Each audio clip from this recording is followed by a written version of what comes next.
So welcome everyone. I'm so happy to be here with you. And for anyone who just got knocked off, there was some kind of technical thing happening. So I will be sending out this recording for those of you who are not here live. And for everyone who is here live, thank you. Thank you for being here. I look forward to our conversation after I stop this recording. So let me just call this up. Yeah, technology. It's crazy. And I love it. So I want to just say good day and good evening to everyone. Welcome to the Ancestral Monthly Zoom call. My name is Andrea Hyland. I thank you for taking the time to check out what I'm talking about today, which is the winter solstice. Focusing on a season of light, preparing for the winter solstice. I'm going to talk a little bit about the moon cycle, some things that are ending, grief, and we'll do a simple ritual at the end. Something to release the energy as we plant seeds during the solstice. Okay. And for anyone, I thank you for people who are here live. I love it that we get to have an intimate conversation after I press stop of the recording. But for anyone who's listening to the YouTube recording, click subscribe to receive notifications for future videos. I record this monthly and I'll do some other videos also. And take a look at the show page description to find the links to the free Ancestral Toolbox and the 3 online courses that I've created for Ancestral Lineage Healing. These are all self-paced, independent study courses. All right, I'm going to begin by setting the field with a prayer of gratitude. And then I invite you to call on your trusted protector guides as part of the ritual practice, and I'll describe that as we go along. So just taking a moment to breathe and feel each other in this, feel the energy of all those who are present, all those who are listening to the recording. We're all connected. Thank you to our vibrantly well ancestors who have called us into this space, knowing that as we gather, it brings healing to the lineages. Thank you for your presence in our lives. Thank you for your wisdom, your guidance, your love, your trusting and protection. Thank you to the spirits of land where each of us reside, where each of us live, visit, feel connection to. Thank you for your presence. Thank you to our trusted guides and guardians who clear the energetic space here and provide ritual safety and boundaries as we enter into different realms. Thank you to all the elements, air, water, fire, earth, and ether. Thank you for reminding us that we are all connected and that all of these elements are running through human bodies as well as, so it's in us and around us. Thank you. And thank you to each person who is listening to this, who is, by being connected here, is saying that the ancestors are important. Healing intergenerational trauma is important. Nature is important. And knowing that we are nature and we're part of this cycle is important. So I invite you to call on a bigger power for yourself, a trusted guide, guardian, protector guide. This could be a goddess, a deity, a land spirit, mountain, ocean, tree. It could be something that you feel connected to, light, breath. And it may be something connected to a spiritual or religious or nature practice that you have, an animal spirit. So whoever comes present for you, just ask them to clear the energetic space around you.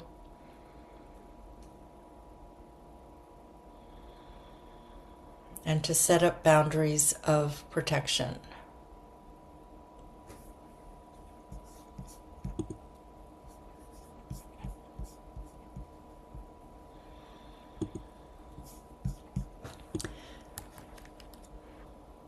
And with this beginning, I say thank you, thank you, thank you, and so it is.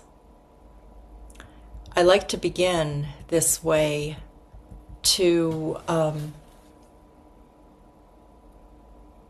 just acknowledge that anytime we are working with ancestors, we're doing simple rituals, we are gathering in nature ceremonies, that we are in and out of different realms.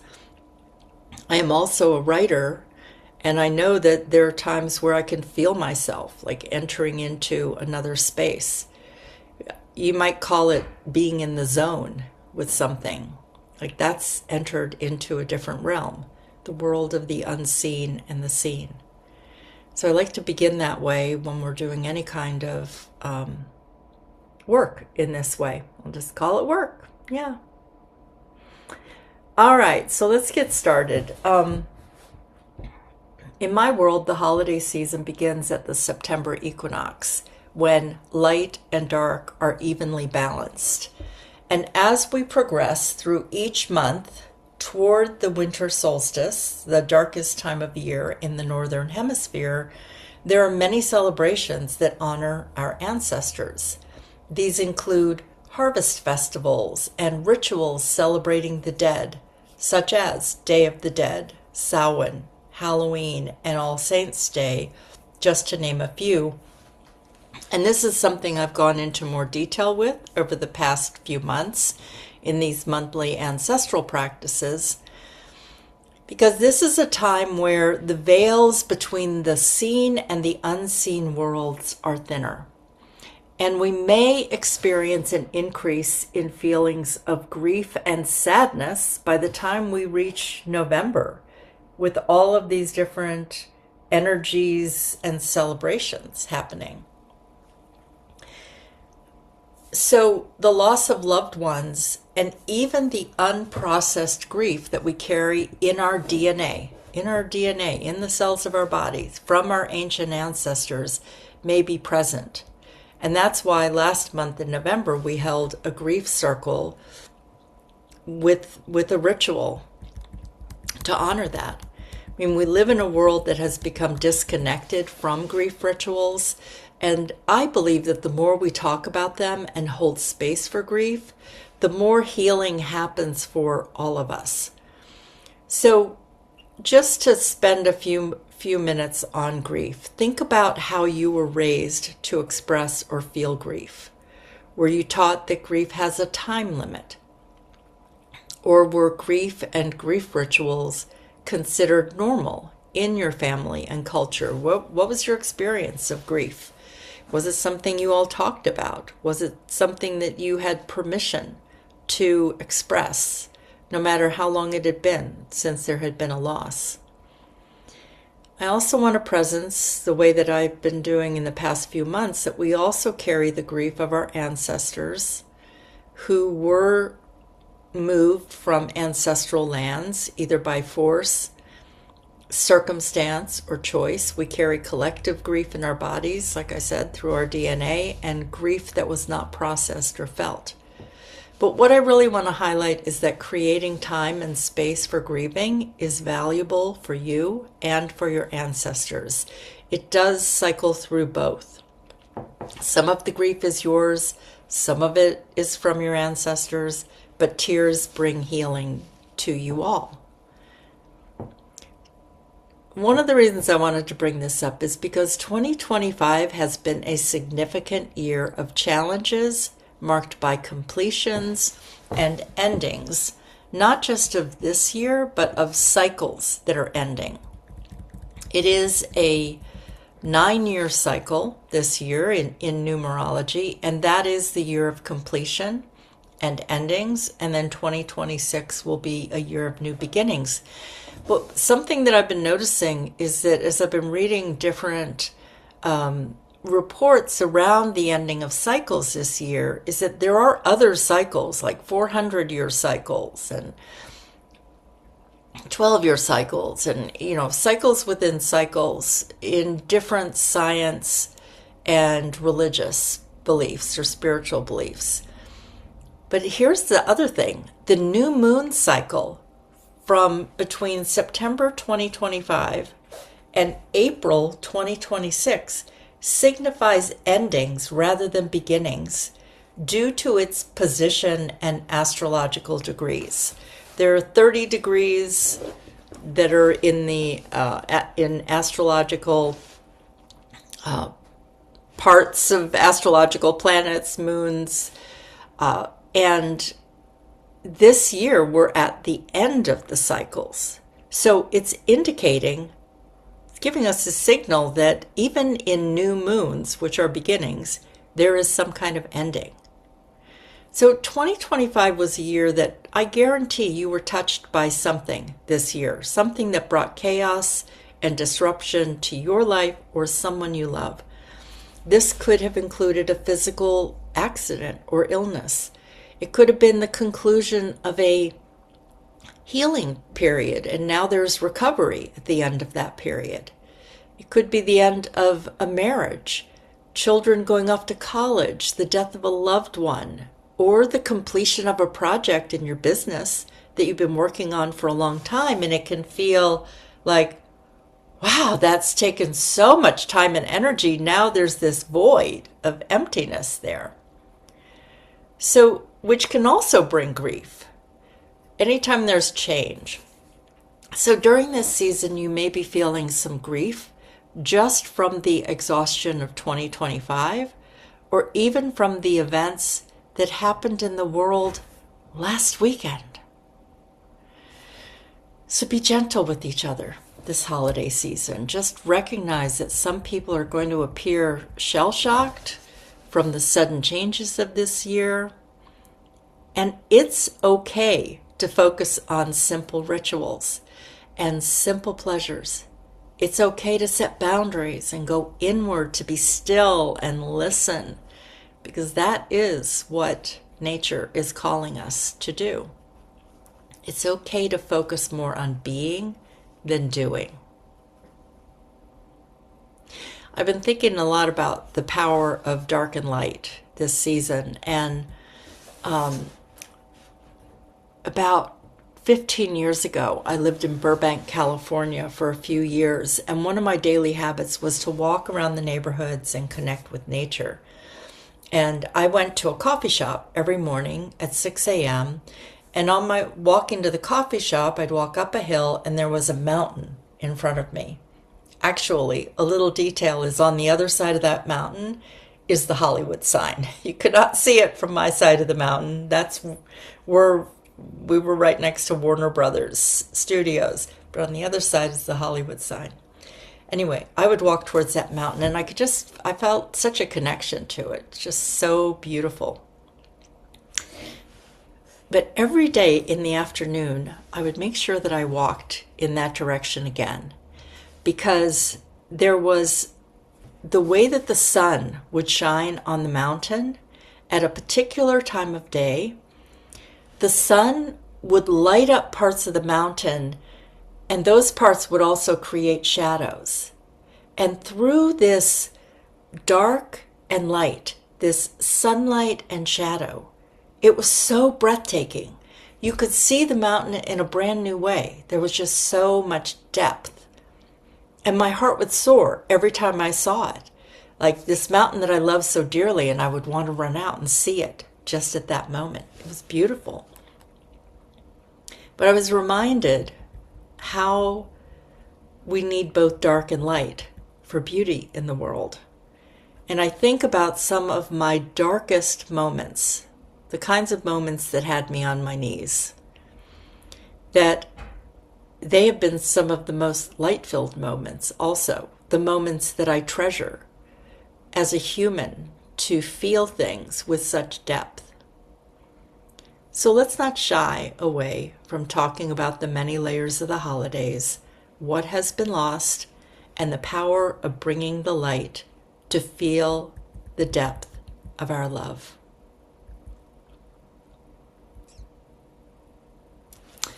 Okay, so let's take a breath on that, and let's focus on the winter solstice.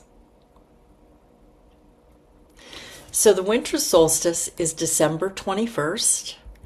In the northern hemisphere, as I said, it is the darkest night. It is when we have the shortest daylight.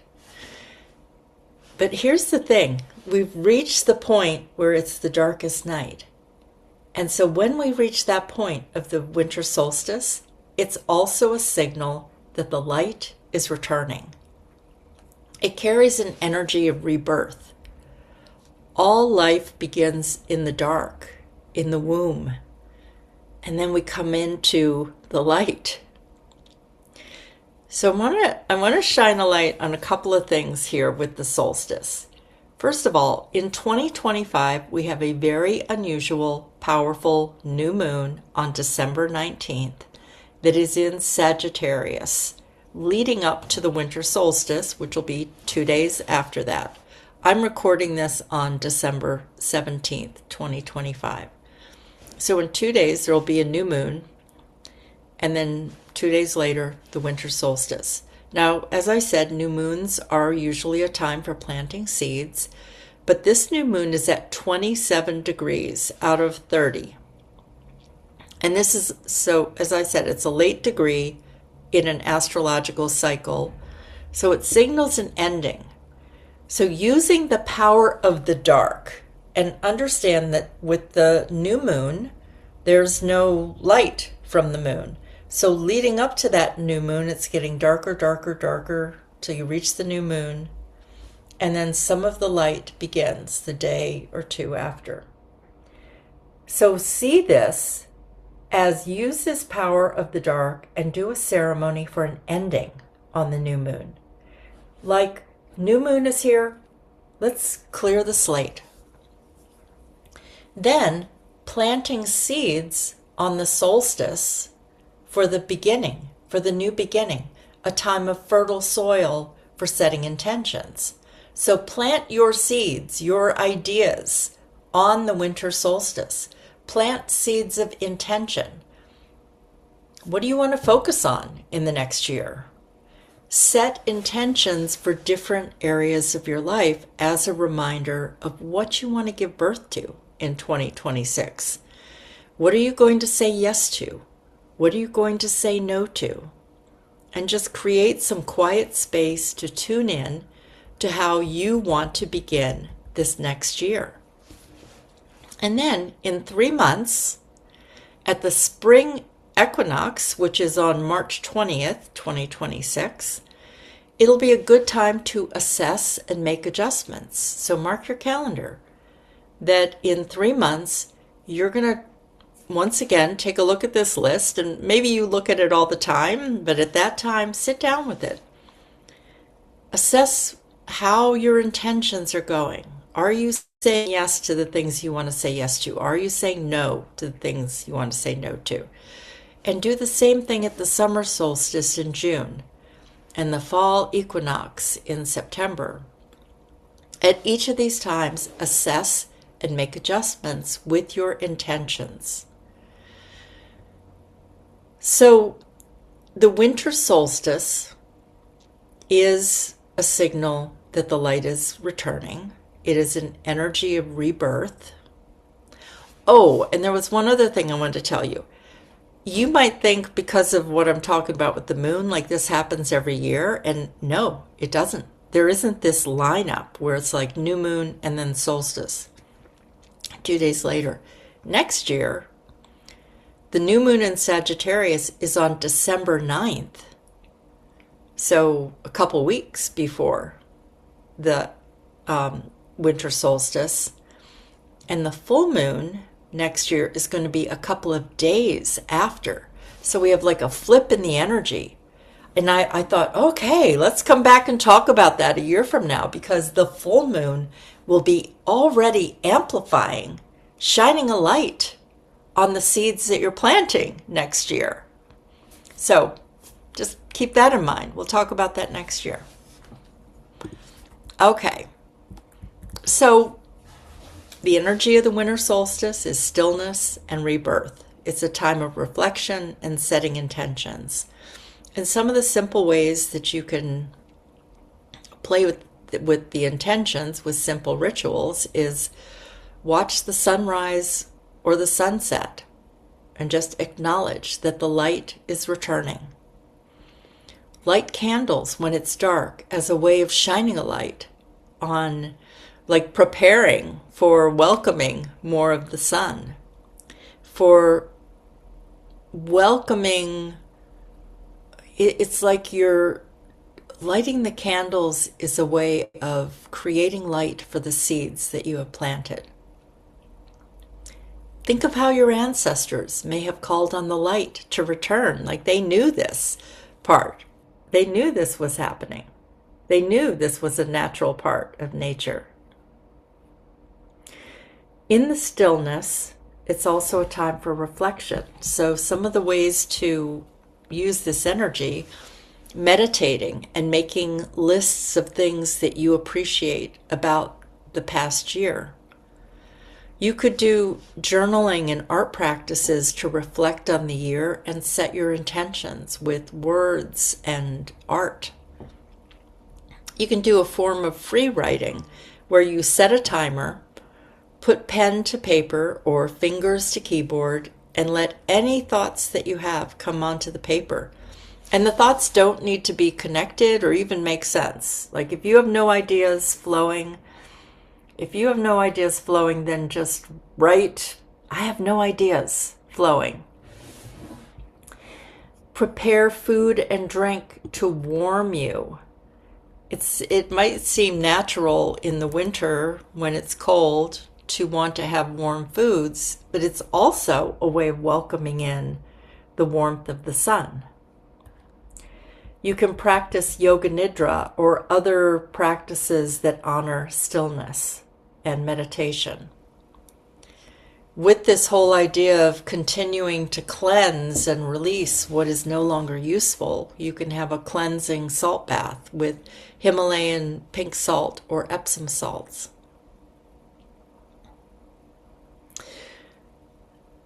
Okay, to conclude our time today, I'd like to lead you into a ritual. And in honor of releasing, I'm going to share what is called a burning bowl ceremony. It may be something that you are very familiar with. Traditionally, this is done by writing down something you want to release on paper and then burning it. But I'm also going to give you a few modified versions.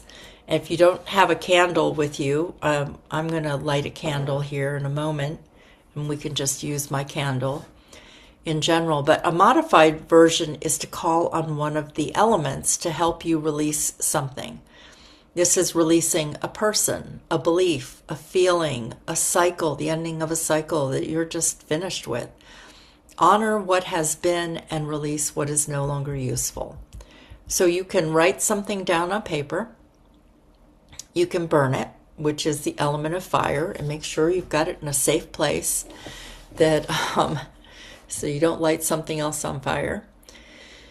You can also place the paper in water, which activates the water element. You can bury the paper in earth, the earth element. What we'll do today is speak the words into a candle and then blow it out.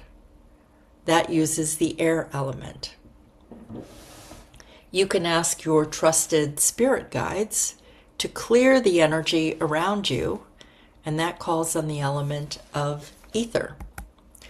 So you can release something that has been carried in your ancestry. You can release something that is heavy in your heart. You can release a belief or a habit. You can declare an ending to this period of your life. All right, so let's do this together.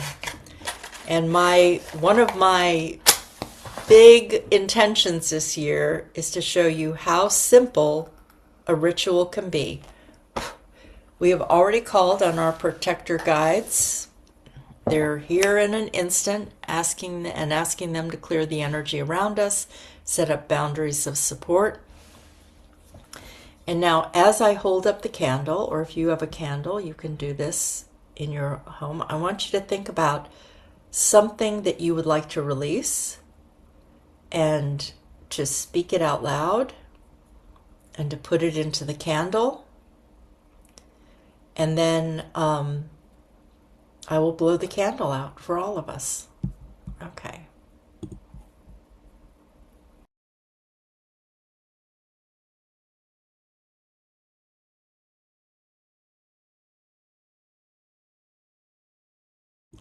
So I spoke something into the candle also. Here we go. Blowing it out, releasing.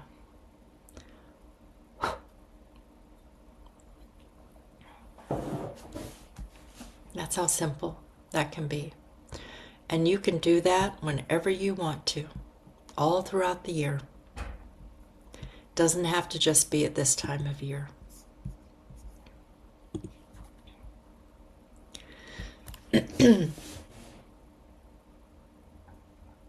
So the way that I want to, I just feel now I want to say thank you. And let us just be with what we just released. You might want to write about it. You don't have to write down what you released unless you wanted to. But you can, be with that and just know that that is done. Thank you for being here. Next month, I'm going to talk about ancestral lineage healing, and I'm going to share the 5-step process that I learned from Daniel 4 of Ancestral Medicine. It is a simple and complex system, but I'm going to go over the steps and explain them to you in simple language.